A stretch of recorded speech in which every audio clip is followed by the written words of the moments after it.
John Walker's sudden character swerve on Falcon and the Winter Soldier made no sense. This article from the Mary Sue, this came out 3 days ago. We covered it last night on the channel. I want to go and give you some more thoughts on the author's points that she was trying to make here, or lack of coherency, or basically just expose her for what she is, and that's an anti-American racist piece of shit. John Walker had probably the best redemption arc on the show. Yes, he was the most interesting character on the show next to Baron Zemo. I will say it. Daniel Bruhl and Wyatt Russell played these roles respectively.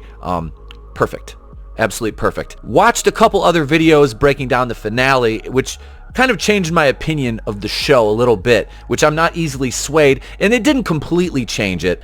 This author goes into some points, and I'm just going to scroll through here, and I'll highlight some areas where she is clearly showing her true colors. And I'm not scripting this, I'm just shooting off the cuff. I haven't done one of these in a while, so I figured this was a good opportunity to kind of do a point and shoot and kind of just talk to you guys, like I said, strictly off the cuff with no scripted dialogue. She talks about how Walker implodes like a purposeful nod at the violent havoc America has often wreaked worldwide on nothing but its own authority. Walker, in his star-spangled outfit, publicly and mercilessly kills a man in a foreign country with Captain America's shield. The most Americana of symbols comes away blood-spattered as Walker, wild-eyed and unhinged, proves himself unworthy of the shield, the costume, the title, the actions that clear the way for Sam Wilson to take up his rightful role as Cap.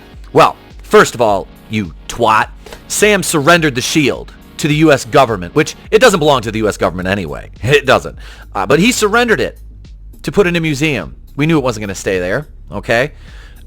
So his rightful place, he gave that title away, which he would later reclaim it, which is fine. Absolutely fine. I like Sam. I like Falcon. He didn't need to be Captain America to get over. It's almost a demotion for him. You understand what I'm saying? Falcon is a wonderful character, and Anthony Mackie is a wonderful actor. Ever since his introduction in Falcon and the Winter Soldier, this is the beauty of unscriptedness. Ever since his introduction in Captain America and the Winter Soldier, he didn't just kill a man. John Walker didn't kill a man. He killed a terrorist who was responsible for the deaths of countless innocent lives in the name of an agenda being pushed by an organization, a terrorist organization, led by a Greta Thunberg stand-in named Carly Morningthau. Her character, don't try to make us feel sympathy for her. It was stupid, and this author just goes on and talks about truth, the episode Truth, and I don't know. I don't care about the 2003 retcon of Captain America. I don't care. The way they went about it. And I did like the way Sam kind of rejected the notion that no self-respecting black man would ever carry the stars and stripes of the shield because that belongs to a blonde-haired black. No. Sam was given the shield. He should have taken the mantle right from the very beginning. It would have made more sense. He was definitely worthy of the title. The former Captain America makes his pleas to his superiors that I only did what you asked of me, what you told me to do, what you trained me to do. The statement is true in some respects and worth voicing. Walker was established as a living avatar of America's rampant military-industrial complex and was doing what was expected of him. He also murdered a man in broad daylight because he was angry and he decided he was a great candidate for a super soldier serum. No, he killed a man who was partly responsible for the death of his partner. I will reiterate that. A terrorist. Not just this guy wasn't like some innocent man standing at a market and John Walker decided to walk up, beat him, and then decapitate him with his shield. No. He was there. He was part of the battle that saw his best friend and battle buddy, Battlestar, Lamar Hoskins, murdered by Carly Morningthau. So John Walker was completely justified in his anger. And when it came down to it, he grabbed one of the terrorists and he killed him. Was he the one that killed Lamar? No. Did he deserve to die? Absolutely. He deserved it for his part in the deaths of innocent people. This guy was not some innocent angel. No, he was a terrorist. And here she goes on with more hatred, and you'll pick up on this because she goes on to quote a Collider article, which right after they debuted John Walker in the show as the new Captain America, Collider stated that he was the banality of white supremacy.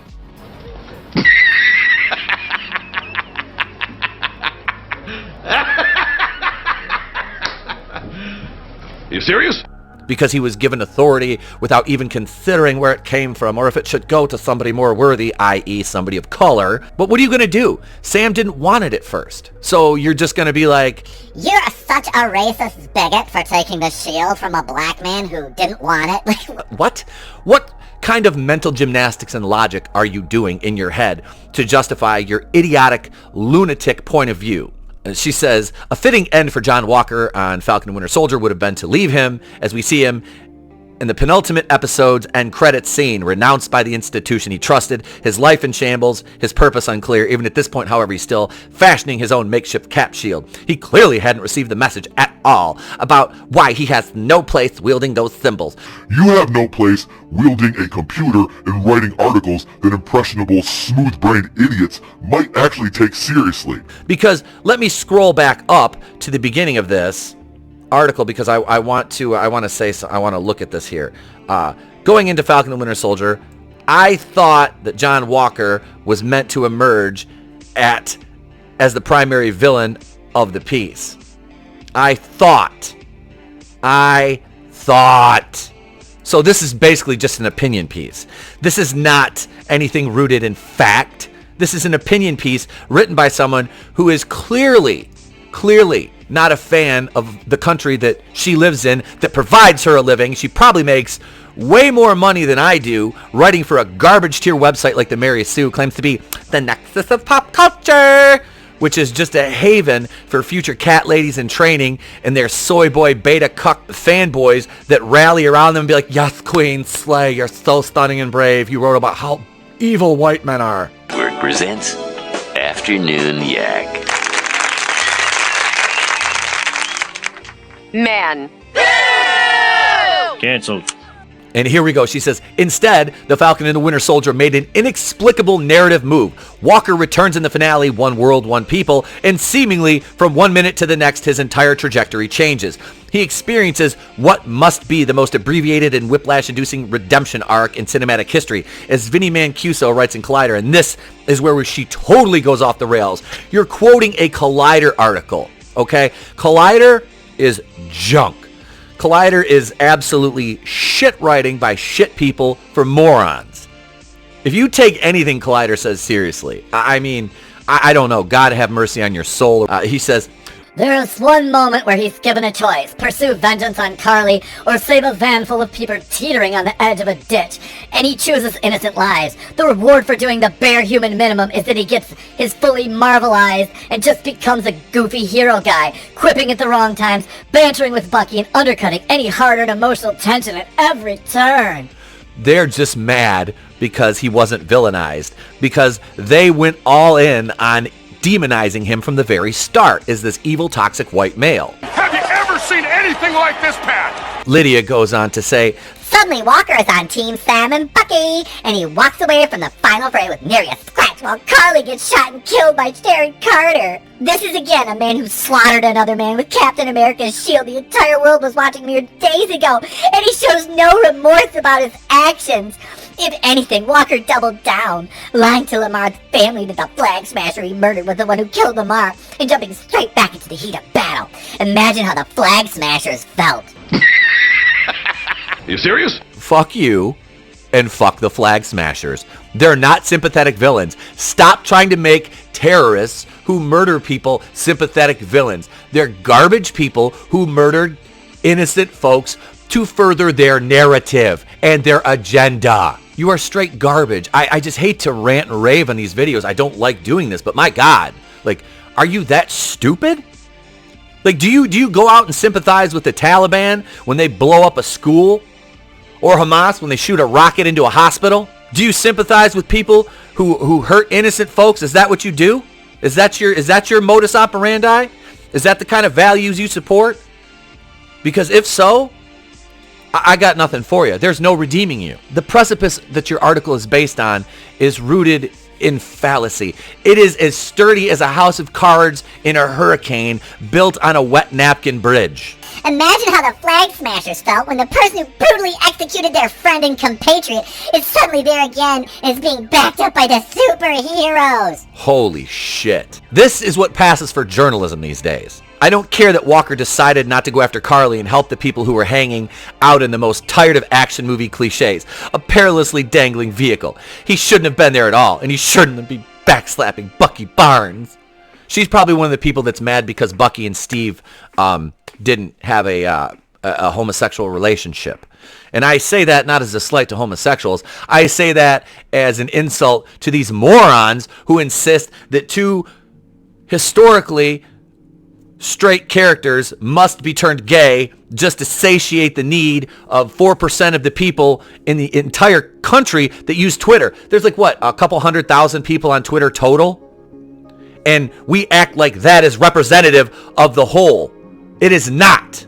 That is a small group, much like people with this line of thought. The problem is they're allowed a louder voice in the name of being progressive, okay? This is not... Sympathizing with terrorists is not a progressive ideology. Very socially, I would consider myself, and very socially liberal. This is just, it is absolute lunacy. The Falcon and Winter Soldier has Walker later emerge with Bucky to apprehend more flag smashers, swaggering and smirking and quoting of all people Abraham Lincoln. Oh, I'm sure she was just gritting her teeth and shoving Doritos in her face and crying into her glass of wine alone in her apartment full of cats while this happened. Evil white man! Which is just head scratching and mind boggling. Honey, you're probably scratching your head because one of your cats got fleas and they jumped onto your nasty ass hair. The quote is the antithesis of everything Walker has been from the start, and he doesn't even deliver it with a straight face. Here it is right here. I'm gonna highlight this. Russell's shit-eating grin in this scene is incredible, as though he understood just how absurd it is for Walker to be given such a line. It's also unconscionably cruel to the Flag Smashers after what he's done. Again. Fuck the Flag Smashers. They're not sympathetic villains. Remember when they attacked the GRC building and they handcuffed or zip-tied all the employees inside and sat them all down, and then they went outside and they tried to make Carly and her fellow murdering terrorist seem like they were just having a normal conversation over a cappuccino. And then she just blew the building up and went, you're supposed to sympathize with that? Those people had families. The Flag Smashers, they don't deserve mercy. They don't deserve rehabilitation. They don't deserve an opportunity to be rehabilitated. There's no rehabilitating people like that. Once you're willing to kill in the name of an agenda, and I know what you're thinking, you're being like, but ETEP, Walker, no, you can't reason or negotiate with terrorists. And that's exactly what the Flag Smashers are. Here it is right here. Here she goes into a just complete hatred, and this shows. Now, I'm usually a fan of characters having a chance to redeem themselves or radically alter their former ways of thinking, but the biggest problem with Walker's abrupt shift here is it feels so unearned. Unearned by whose standards? Yours? Your lofty standards of what's just and moral? Bitch, please. Sam and Bucky have no reason whatsoever to trust him. In fact, they have every reason to distrust him. Yet he joins up without anyone blinking an eye. There's been no time or explanation for his huge dynamic flip to have occurred. He's still doing what Sam and Bucky went after him for a week before, taking the law into his own hands and fighting with all the accountament of Captain America when he has no right to do so. Again, who's saying he has no right to do so? You? John Walker has no place having a costume reveal in the same hour as Sam Wilson's big Captain America costume reveal. The whole thing felt dissonant and bizarre. Why is this unrepentant, superpowered murderer also not in prison on the raft? Because he's not a unrepentant murderer. They didn't have time to give him the full-fledged redemption arc. I'm sorry, cat lady. They had to do it off screen because this was a 6-episode limited series. It's leading him into probably the U.S. agent role, which we found out in the end of the show, which is going to be part of the Thunderbolts. If you had any knowledge of the source material, you would fucking know that. But you're too busy slamming down fucking pork rinds and drinking Chardonnay and crying into your cat's litter box. And here she goes back to quote the idiot from Collider and says, SMNQ so observes in Collider. The most generous reading of Walker's redemption is that Falcon and the Winter Soldier is commenting on how often people and criminals who look like Walker, i.e. she's singling out white men, are given a second chance in America. Because of course, look at this man's jawline. The John Walkers of the world have been failing upwards since the invention of success. Yet this reading is indeed generous, because the show, which hardly shies away from blunting bluntly stating societal truths and injustices, says nothing of the kind where Walker is concerned. No, he gets to join the right side again in a big fight, gets a new costume and declares happily to his loving wife, I'm back, I'm back, I'm back, I'm back. And that's a wrap on John Walker for the time being. If John Walker is such a racist, evil, white supremacist male, why is his wife a black woman? Who he, honestly, you can tell he loves her, respects her. I don't understand this school of thought. Lydia, maybe you can provide some expert analysis on this, seeing as how you're so brilliant. Come on, don't bullshit me. Here's the end of her article. Some fans will likely point to John Walker's comic presence as the reason why he was permitted such a role switch. But the MCU is a different beast, and viewers aren't supposed to have 35 years of comics history in order to understand why characters are depicted the way they are. This is the episode where Sam Wilson makes his long-deserved and long-awaited debut as Captain America. It's a vital and historic move for Marvel on screen, and it didn't need the distraction of John Walker, i.e. a white male, stealing his thunder. I'm left wondering why the man who embodied the betrayal of Captain America's values was shoehorned into no one's benefit but his own. Oh my God, my brain hurts. Seriously, after reading an article from the Mary Sue, I feel like I've got Quaker Oats in my head. I can't even fathom operating on this level of cognitive dissonance, ladies and gentlemen. I truly cannot. I may have gone off the rails a little bit during this, but it's so infuriating to see such blatant hatred and racism come forth. And as I've said many times, the character of Sam Wilson really didn't need to be Captain America to be held on up in a high esteem as a superhero, because Falcon is a great character. He's a hand-me-down superhero. Captain America was Steve Rogers. It wasn't Isaiah Bradley. Isaiah Bradley, 2003, red, white, and truth, retcon, whatever. He's not the first super soldier. He's not. Steve Rogers is the first super soldier, and it has nothing to do with the fact that he's a blonde-haired, blue-eyed white male. It has everything to do with the fact that it was written in 1941. And I say this not slighting the Tuskegee experiments, because those were a real thing, and it was meant to be a play on that.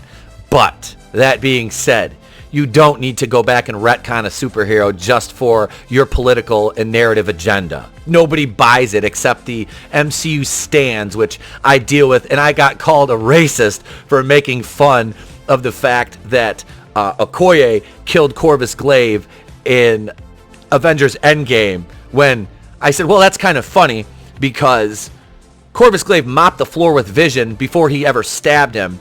And then Wakanda Pointy Stick Lady comes in and automatically just overpowers him. And she has no powers. All she has is a vibranium spear. And she just automatically kills him. And it was funny. These people are insane. This show actually, it was funny because the Flag Smashers are basically Antifa. And seeing them get destroyed was great. It really was. And Carly Morningthau's death, I thought that was ridiculous at the end, how Sam carried her down, and she got kind of like this sympathetic ending, and she was garbage. She was garbage. She was a terrorist. She didn't deserve that. I mean, she got shot. I just would have left her. She just deserved to lay there, thrown in a body bag and taken to the morgue or whatever. That's what she deserved. And the rest of the Flag Smashers deserved.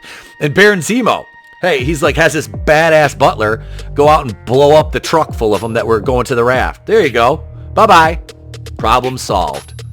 Ladies and gentlemen, if you enjoyed this video, please hit subscribe, smash that like button, share the video. That really helps YouTube creators. YouTube messes with us all the time. And if you do that for your favorite YouTube creators, they greatly appreciate it. I'm Queen of the Place to Be Reviews. I've been here with all of you. And remember, if I don't see you, have a great day, a pleasant tomorrow, and I'll catch you on the next one.